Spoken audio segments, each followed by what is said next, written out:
Is my voice is audible to you? Yes, ma'am. Okay बेटा, जितना हो गया उसमें कोई डाउट? No, ma'am. ओके, जो कल हम डेरिवेशन कर रहे थे वो क्लियर है? Yes, ma'am.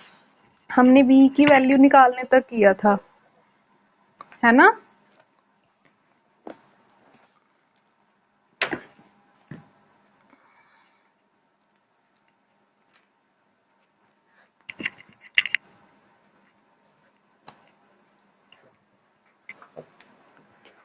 बेटा हमने v की वैल्यू निकाली थी ना, c is equal to Q upon v के रिलेशन के लिए। Yes, ma'am. ओके, हमारी जो v की वैल्यू थी वो ये वाली आ गई थी।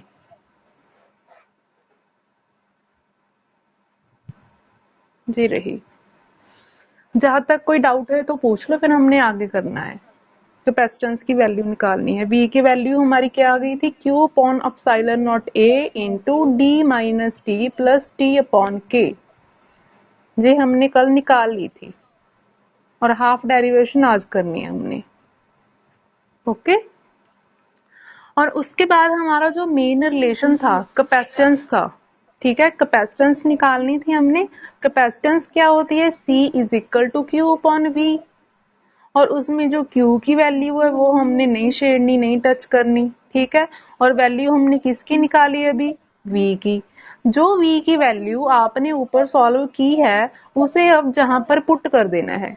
V की इस वैल्यू को यहाँ पर पुट कर दिया हमने। क्लियर? Yes, ma'am. और उसके बाद Q से Q क्या हो गया? कैंसिल हो गया। पता चल गया कि हमने Q की वैल्यू की प्लेस पर क्यों नहीं कुछ पुट करना, क्योंकि Q ने तो कैंसिल ही हो जाना है आगे जाकर। एक मिनट बेटा।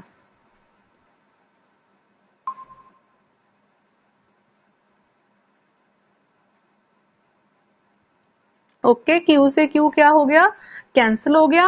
और जो हमारे पास बचा एप्सिलॉन नॉट ऊपर चला गया, रेसिप्रोकल में था तो वो ऊपर चला जाएगा। Epsilon naught a upon d minus T plus t upon k।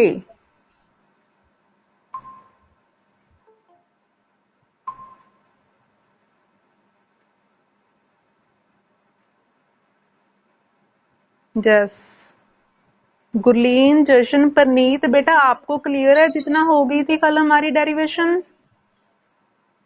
Yes, ma'am.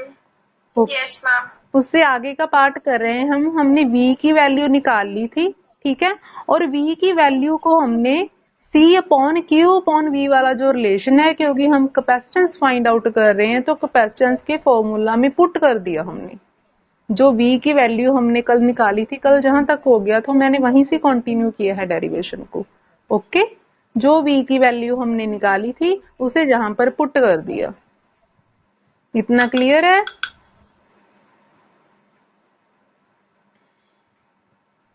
Yes, ma'am.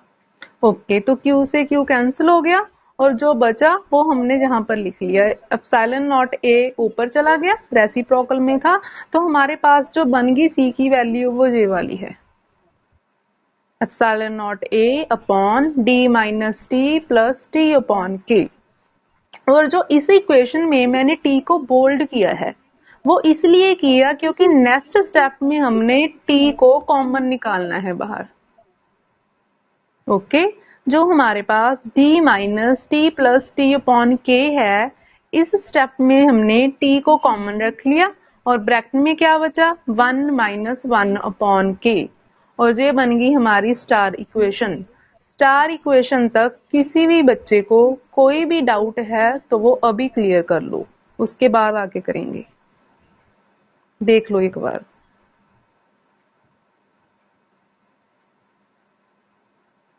जस बेटा, परनीत आप फर्स्ट टाइम क्लास लगा रहे हो बेटा? ओके, जो पिछला है बेटा एक बार रिवाइज कर लेना, ठीक है। कोई डाउट होगा तो पूछ लेना मुझसे। और जिन्होंने कल का लेक्चर लगाया था वो बताओ कि आपका स्टार इक्वेशन तक कोई डाउट है?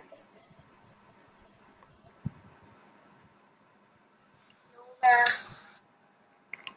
ओके जो स्टार इक्वेशन है वो कैपेसिटेंस आ गई। कौन सी कैपेसिटेंस है? When dielectric slab partially फिल्स the space. यही था ना हमारा जो आर्टिकल का नेम था कि दो पैरेलल प्लेट्स हैं, उसमें हमने एक स्लैब रखी है डाइलेक्ट्रिक स्लैब, बट उसने पूरी स्पेस कवर नहीं की, ऐसा ही थी ना। बट अब हमने मान लिया if the dielectric slab Holi फिल्स the space between two plates. मान लो अगर जो हम स्लैब रख रहे हैं वो पूरी स्पेस कवर करे प्लेट्स के बीच, अब मीन्स जो टी है, थिकनेस है स्लैब की, वो डी के इक्वल आ जाए। डी क्या था? दोनों प्लेट्स में डिस्टेंस। ठीक है, अगर हमारे पास जे वाला केस आ जाएगा T is equal to D, then हम स्टार इक्वेशन में अब हम क्या करेंगे, जो T है T की वैल्यू क्या रख देंगे जहां पर? D, बिकॉज हमने क्या कंडीशन ली है? T is equal to D। जहां तक कोई डाउट किसी को?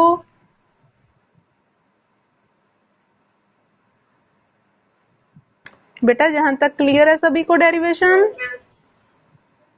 Yes ma'am. Yes ma'am. Very good.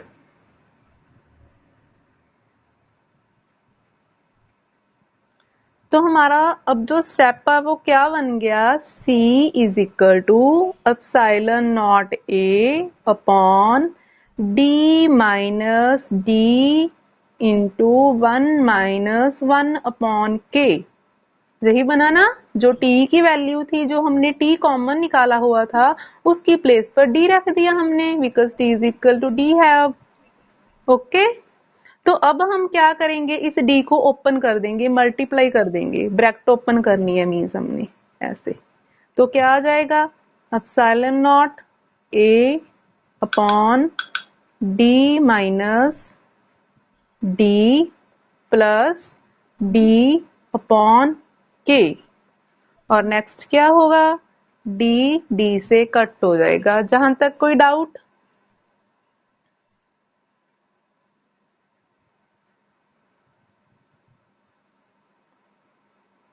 Clear है बेटा सभी को?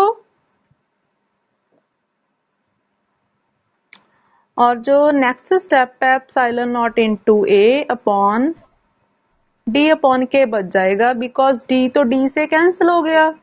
ठीक है, और जो जे वाला के है जेरेसी। Voice is not audible. बेटा अब हो रही है? एक मिनट, अब हो रही है बेटा? Yes ma'am. ओके क्लियर है।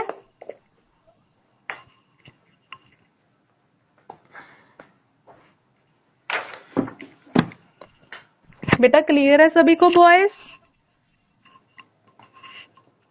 Yes ma'am. ओके और जहां तक किसी को कोई डाउट, जो मैंने लास्ट स्टेप लिखा है epsilon naught A upon D upon के, और इसके बाद क्या होएगा, हमारा जो के है वो रेसिप्रोकल में है, वो ऊपर चला जाएगा।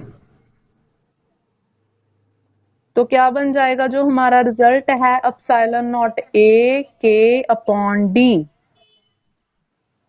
सी की वैल्यू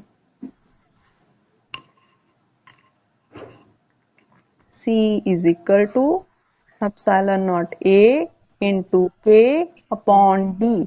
जहां तक किसी भी बच्चे को कोई भी डाउट है तो पूछो।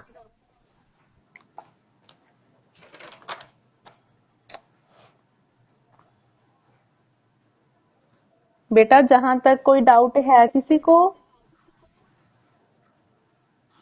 No ma'am. किसी भी स्टेप में? No ma'am. क्लियर है सभी को? नेक्स्ट पे शो करती हूँ।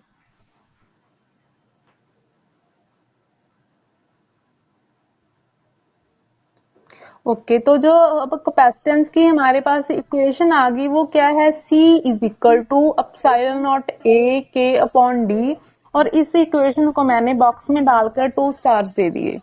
ठीक है, आइडेंटिफिकेशन के लिए, क्योंकि हाफ डेरिवेशन कर लोगी तो मैंने नंबर नहीं दिया। नेक्स्ट है हमारा but capacitance of parallel plate capacitor when there is vacuum between plates is. कल आप पूछ रहे थे ना कि जो स्टार्टिंग में लिया है जो क्या है सी नॉट की वैल्यू, वो यहाँ पर यूज होनी थी तो मैंने यहाँ पर ही डाल दी। ठीक है जी, वो वाली वैल्यू है जब हम सिर्फ और सिर्फ प्लेट्स लेकर चल रहे हैं, उसके बीच में डाइलेक्ट्रिक स्लैब है वो इंट्रोड्यूस नहीं की, तब उसकी कैपेसिटेंस कितनी थी। मान लो हमारे पास ये प्लेट्स हैं, ठीक है, ए एंड बी। इस सिचुएशन में इनके बीच जो कैपेसिटेंस है, इस कैपेसिटर की जो कैपेसिटेंस है वो सी नॉट है। C naught is equal to epsilon naught A upon D. और जब हमने उसके बीच इंट्रोड्यूस कर दी डाइलेक्ट्रिक स्लैब, वो डबल स्टार वाली है। ठीक है, साथ साथ में सारा लिखा है। जो सिंगल स्टार है वो तब है when dielectric slab partially fills the space. जो डबल स्टार है वो तब है जब जो स्लैब है वो फुली स्पेस ऑक्यूपाई कर रही है। और जो सी नॉट वाली कैपेसिटेंस है वो तब है जो जब वहां पर डाइलेक्ट्रिक स्लैब है ही नहीं, वैक्यूम है। क्लियर है सभी को? Yes ma'am. और जो सी नॉट की वैल्यू है वो क्या है, epsilon naught A upon D. Epsilon naught A upon D. और आप ध्यान से देखो जो डबल स्टार वाली सी की हमारे पास वैल्यू है epsilon naught A K upon D, उसमें epsilon naught A upon D आ रहा है, तो हमने उसकी प्लेस पर सी नॉट लिख दिया और कुछ नहीं किया। तो हमारा रिजल्ट क्या आ गया, C is equal to C naught K. ठीक है, एक तो इस डेरिवेशन में से आपने जो भी मैंने बॉक्स लगाया है कैपेसिटेंस पर, एक सिंगल स्टार वाली है, एक डबल स्टार वाली है, ठीक है, और एक लास्ट वाली है। तीनों कैपेसिटेंस के जो रिजल्ट हैं वो आपने डायरेक्ट भी लर्न करने हैं। अगर मान लो आपका जो पेपर है वो एमसीक्यू की फॉर्म में सेट हो गया, ठीक है, जैसे अभी लग रहा है कि वैसे आएगा, तो आपको ऐसे जो रिजल्ट है डायरेक्ट वो लर्न करने पड़ेंगे। Okay, okay ma'am. जितना हो गया जो हमारी डेरिवेशन अभी कंप्लीट हुई है, इसमें से किसी को कोई डाउट है तो पूछ लो, फिर हमने नेक्स्ट स्टार्ट करनी है। अगर इसी में कोई डाउट बच गया तो नेक्स्ट में वो प्रॉब्लम क्रिएट करेगा। तो अभी पूछ लो, अगर कोई डाउट है तो मैं रिवाइज करवा दूंगी।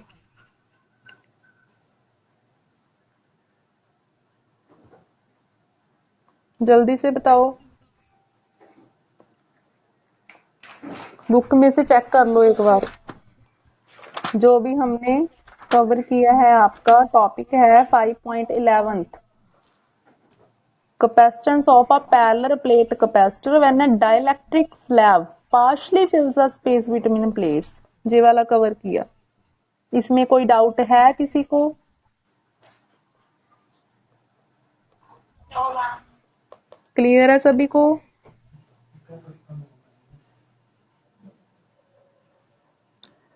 नेक्स्ट है आपका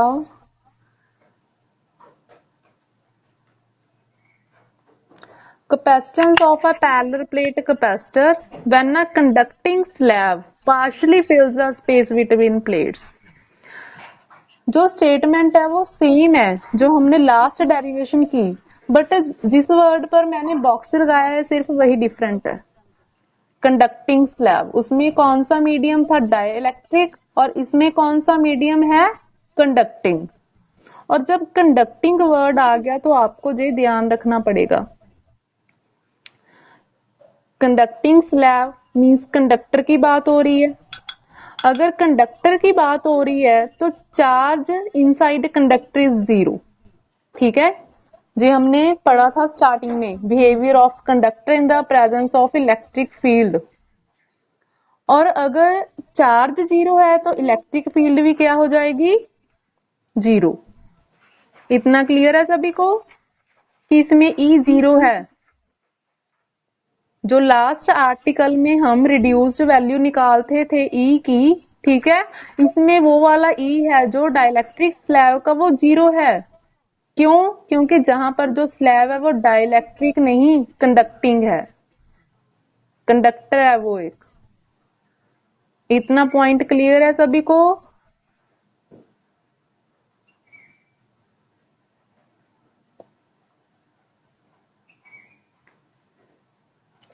बेटा जहां तक क्लियर है सभी को कि E0 क्यों आया इस केस में? ओके, जो आगे, वेरी गुड, जो आगे का प्रोसीजर है वो हमारा सेम है, ठीक है। कैपेसिटेंस कैसे निकालते हैं? C is equal to Q upon V, और उसमें हमने किसकी वैल्यू निकालनी होती है आगे? पोटेंशियल की। और स्लैब के केस में पोटेंशियल की वैल्यू हमने ऐसे ही निकाली थी ना कल। दो इलेक्ट्रिक फील्ड्स आ गई थी हमारे पास, एक जो स्लैब इंट्रोड्यूस की है उसकी, एक जो वैक्यूम वाली स्पेस है उसकी। यही किया था ना कल भी हमने। तो जो पोटेंशियल की वैल्यू है वो क्या आ गई हमारे पास? E into T. ई किसकी है? इलेक्ट्रिक फील्ड, स्लैब की। स्लैब की थिकनेस कितनी है? T।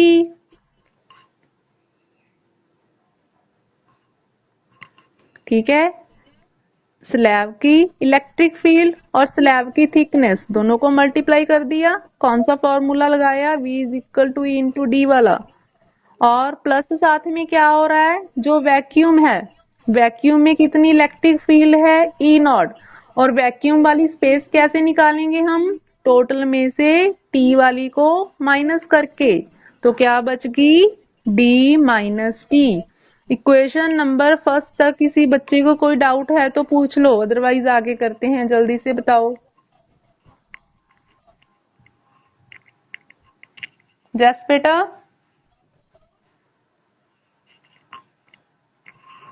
Ma'am. Okay,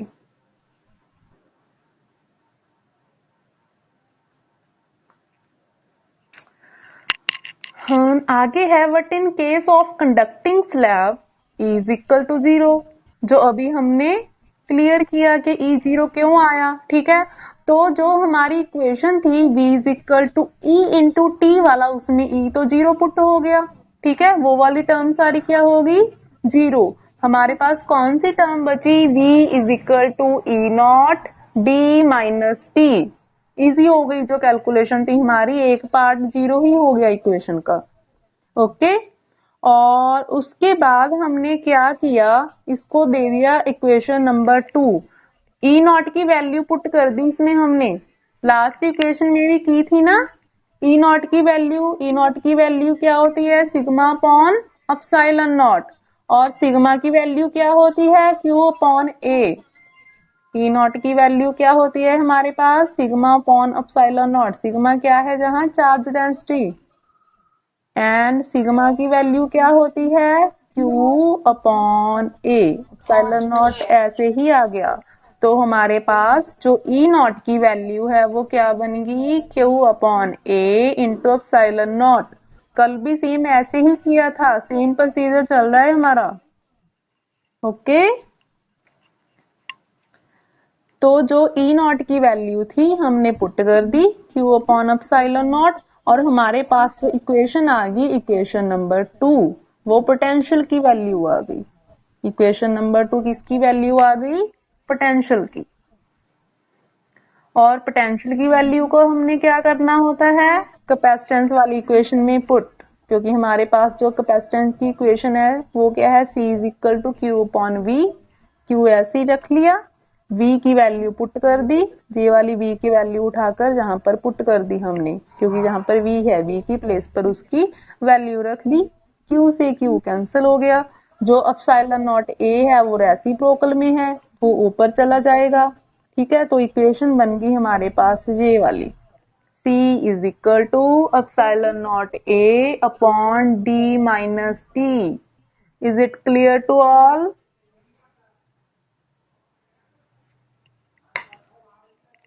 yes ma'am. Yes ma'am. Very good.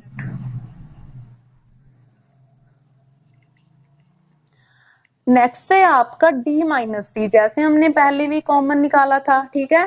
पहले हमने T कॉमन निकाला था, अब किसको कॉमन निकाल रहे हैं? D को। ये पॉइंट याद रखना, बस यही डिफरेंस है दोनों में, ठीक है। पहले हमने T को कॉमन निकाला था, अब किसको कॉमन निकाल रहे हैं? D को। जब हम D माइनस टी में से, D माइनस टी में से D को कॉमन निकालेंगे, जहां पर क्या आ जाएगा? 1 माइनस, और जहां पर क्या आ जाएगा? T divided by D। क्योंकि जो मेन रूल है वो तो वही है ना, हम ब्रैकेट में डिवाइड करते हैं जो भी चीज कॉमन निकालते हैं, जहां पर d अपॉन डी कटकर 1 आ गया, ठीक है, और पीछे t अपॉन डी बच गया। क्लियर? Yes, ma'am. गुड। तो उसके बाद हमने क्या किया, epsilon naught a upon D, ये तो फिर से वही वैल्यू आ गई जो हमने सी नॉट की ली थी, ठीक है। तो इसमें भी हम लिख देंगे साथ में कि हमने epsilon naught a upon D की प्लेस पर सी नॉट लिख दिया, और सी नॉट को आपने मेंशन भी करना है साथ में कि सी नॉट कौन है, ये कैपेसिटेंस है। कब की कैपेसिटेंस है, जब जो हमने पैरेलल प्लेट कैपेसिटर लिया था उसमें वैक्यूम था, स्लैब इंट्रोड्यूस नहीं की थी, ठीक है, तब जो कैपेसिटेंस थी वो सी नॉट थी, और सी नॉट की value epsilon naught a upon D है, जहां पर हमने यूज कर ली बस, ठीक है, और नीचे 1 माइनस टी अपॉन डी ऐसे ही पड़ा है।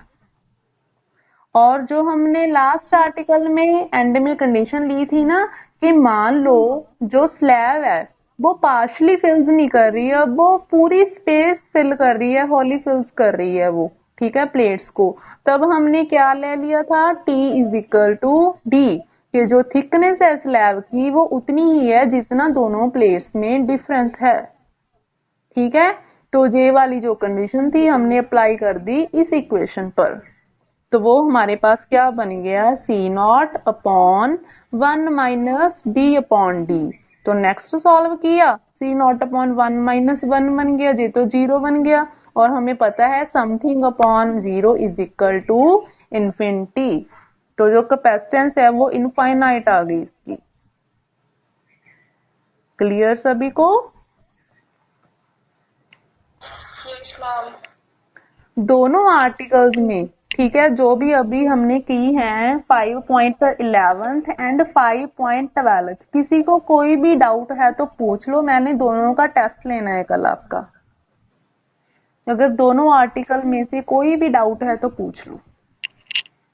तीनों का होगा 5.10, 5.11 एंड 5.12, 3 टॉपिक्स हैं।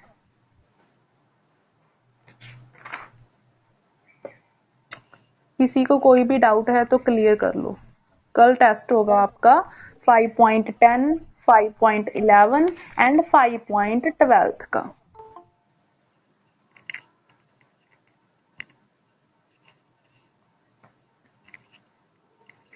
विशाल आप लेट हो गए बेटा, डेरिवेशन खत्म हो गई।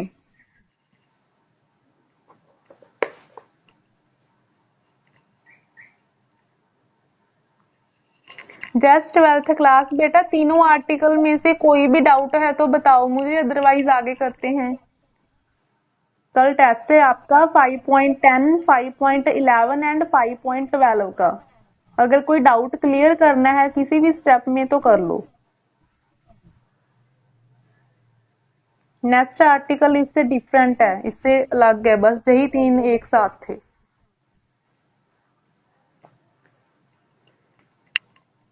बोलो, आगे करवा दूं?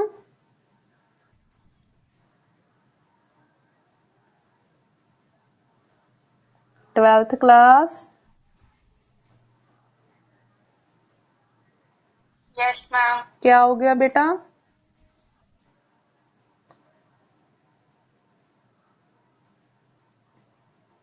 टेस्ट देना नहीं?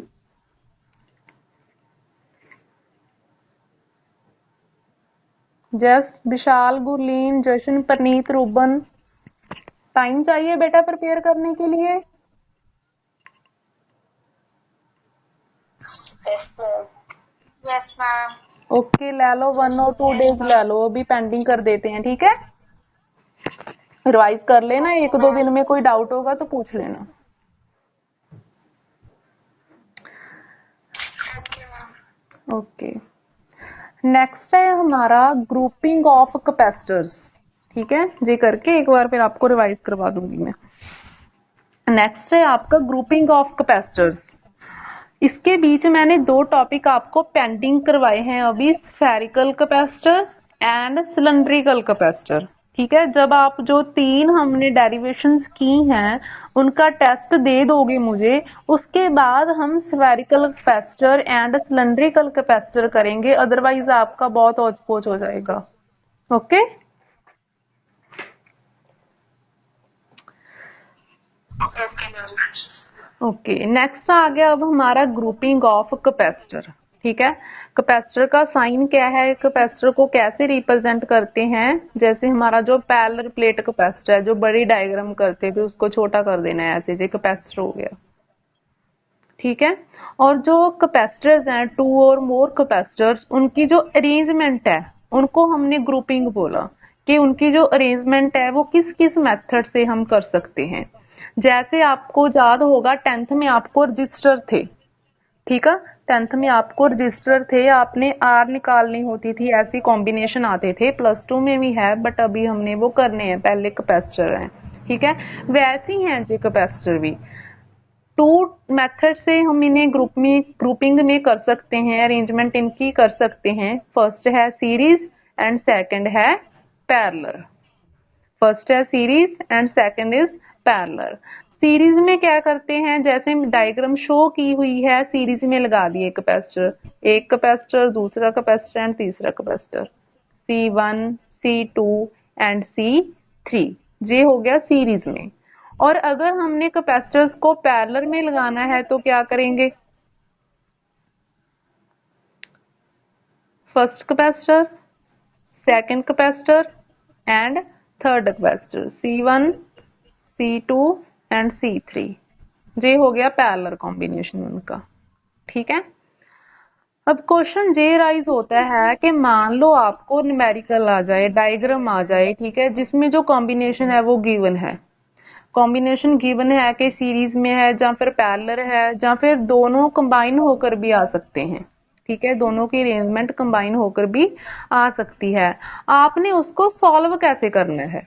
ठीक है, मान लो आपको जो 3 कैपेसिटर हैं जैसे एग्जांपल में, ठीक है, सीरीज में लगे हुए हैं, उनकी जो कैपेसिटेंस आपने निकालनी है वो क्या होगी, 1/C, जहां पर जो C है इसे हम इक्वलेंट कैपेसिटेंस भी बोल सकते हैं या फिर रिजल्टेंट कैपेसिटेंस भी बोल सकते हैं।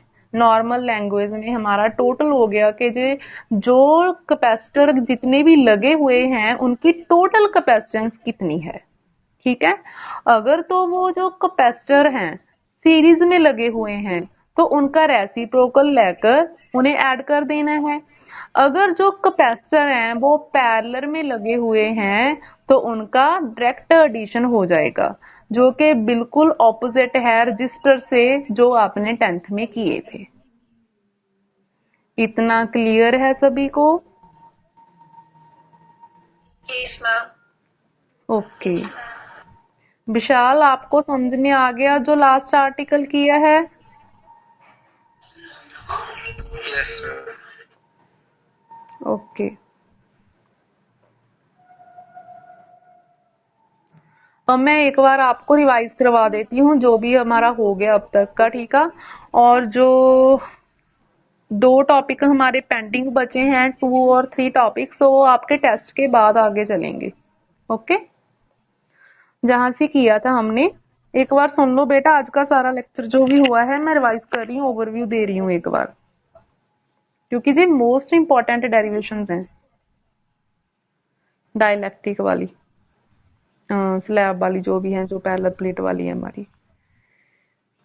ठीक है, कल हमने V तक कर लिया था, जो हम डेरिवेशन कर रहे थे। ठीक है, वो की पैरेलल प्लेट कैपेसिटर, उसमें डाइलेक्ट्रिक स्लैब को इंट्रोड्यूस किया था, और जो स्लैब इंट्रोड्यूस की थी उसका जो उसने स्पेस फिल की थी प्लेट्स के बीच में वो पार्शली थी, फुल नहीं थी। ठीक है, सारी स्पेस कवर नहीं की थी। और हमें पता है कि जो कैपेसिटेंस है, कैपेसिटेंस निकालने का फॉर्मूला क्या होता है, C=Q/V। उसके लिए हमने V की वैल्यू निकाली थी, और जो V की वैल्यू हमने सॉल्व आउट की थी उसे जहां पर पुट कर दिया। पुट करने के बाद सिंपल हमें उसे सिंपलीफाई करना था, Q के साथ Q को कैंसिल कर दिया, और जो बचा वो वैल्यू हमारे पास क्या आ गई, capacitance, C=ε0 A/D - T + T/K। और इस इक्वेशन को आपको दिखाई दे रहा होगा कि मैंने जो टी है उसे बोल्ड कर दिया। जो बोल्ड टी है उसको हमने कॉमन निकालना है नेक्स्ट स्टेप में।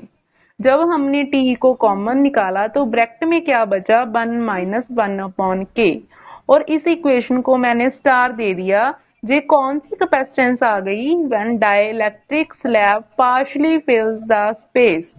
जे मैंने इसीलिए जहां पर मेंशन किया कि आगे हमने कंडीशन चेंज करनी है। इसके बाद हमने क्या कंडीशन दे दी कि मान लो जो डाइलेक्ट्रिक स्लैब है अब वो पार्शली नहीं फुल स्पेस कवर कर रही है। ठीक है, तो हमारे पास क्या बन जाएगा, T is equal to D. T क्या थी, थिकनेस थी, ठीक है, स्लैब की। डी दोनों के बीच क्या था, डिस्टेंस। अगर दोनों इक्वल हो गए इसका मतलब क्या हुआ, जो स्लैब है वो फुल स्पेस कवर कर रही है दोनों के बीच में। ठीक है, और जे वाली जो कंडीशन है हमने इस इक्वेशन पर अप्लाई कर दी। इस इक्वेशन पर अप्लाई करने के बाद हमने टी की प्लेस पर डी को पुट कर दिया, और जहां पर epsilon naught A upon D minus D into 1 minus 1/k आ गया। ठीक है, और इसके बाद हमने ब्रैकेट ओपन कर दी, डी को 1 से भी मल्टीप्लाई कर दिया और डी को 1/k से भी मल्टीप्लाई कर दिया। मल्टीप्लाई करने के बाद हमारे पास क्या इक्वेशन बच गई, epsilon naught A upon D minus D plus D upon के आ गया। और जो d है d से d कैंसिल हो गया, और जो j वाली k है जो रेसिप्रोकल में है जो ऊपर चला जाएगा। ठीक है, और हमारे पास जो रिजल्ट आ जाएगा epsilon naught a upon d into के, जे वाला आ जाएगा। ठीक है, और इसके बाद हमने क्या किया था, जो epsilon naught a upon d है जो किसकी वैल्यू है, c नॉट की। किसकी वैल्यू है जे, c नॉट की। इसकी प्लेस पर हम c नॉट को पुट कर देंगे, तो जो एंड में आ जाएगा c is equal to c naught into K. जी हमारी एक डेरिवेशन कंप्लीट हो गई। क्लियर है सभी को?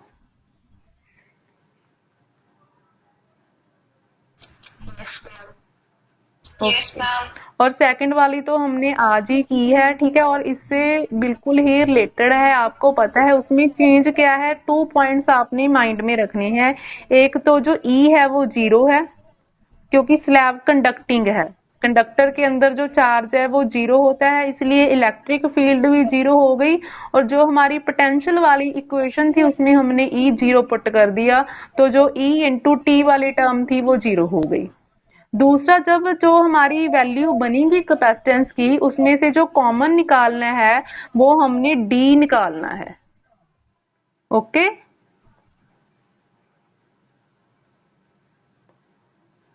ये रहा। ठीक है, उसमें टी निकाला था और इसमें क्या निकालना है, डी कॉमन निकालना है, बाकी सारा सेम है आपका। अब बताओ बेटा, किसी को कोई डाउट है, कोई प्रॉब्लम?